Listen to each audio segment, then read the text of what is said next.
Good morning, and welcome to Redeemer Lutheran Church. I'm Pastor Gary Lodeholt. If you listened to yesterday's Pastor Gary Live about Argula von Grumbach, you may have come away with the idea that she was an early feminist, or at least that she felt women had the same rights as men, and she based that on the sense of equality in baptism. Well, I think that's a fair assessment of Argula. And the thing is, she wasn't alone in her feelings about that. Today, we will learn about another mother of the Reformation who felt similarly, Katharina Zell. Katharina was born in Strasbourg to a working-class family who nevertheless spent their hard-earned money to seek a good education for their 6 children. Katharina learned to speak and write German fluently and had some training in Latin as well. Her interests centered on religious studies, and she continued to study and learn throughout the rest of her life.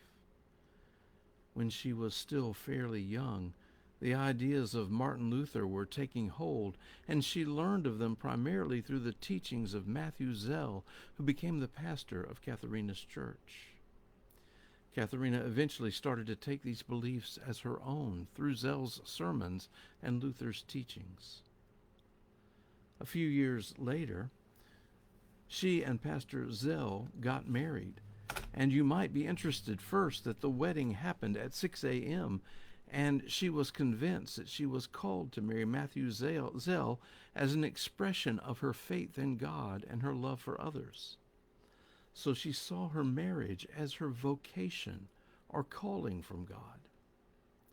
Of even more importance, however, is a third aspect of the marriage. She was one of the first people to marry a pastor, even before Luther's own marriage.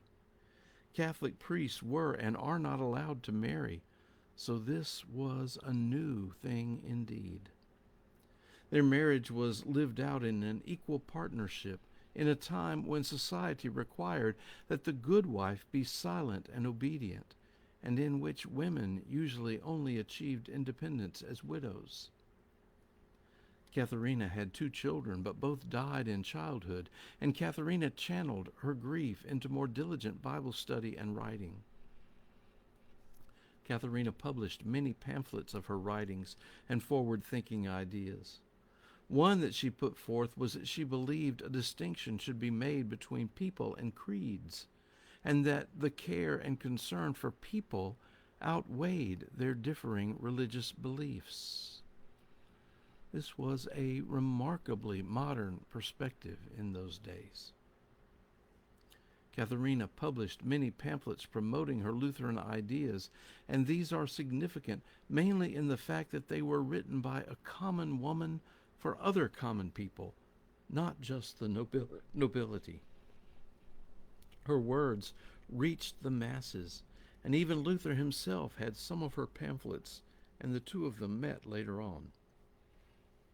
She also published a book of hymns that had been written by a Bohemian, Michael Weiss, and while she didn't alter any of his hymns, she did add 2 of her own and did change some of the tunes the hymns were sung to. Katharina's experiences do not reflect those of the majority of women during the Reformation. The work she did was not what ordinary women in this time period did. The Reformation actually produced fewer women writers than previous medieval periods. Women of this time period were expected to conform to certain roles and rules which were institutionally and socially enforced on them. Katharina is an example of a woman who broke through these barriers to get her beliefs out to the public. Unlike Argula von Grumbach, Katharina Zell did not face much threatening opposition. She was a woman of faith who lived her faith and who found the gospel so compelling that she just had to share it. Would that we were all so dedicated to that cause. Thanks for watching, and remember to let this day belong to God.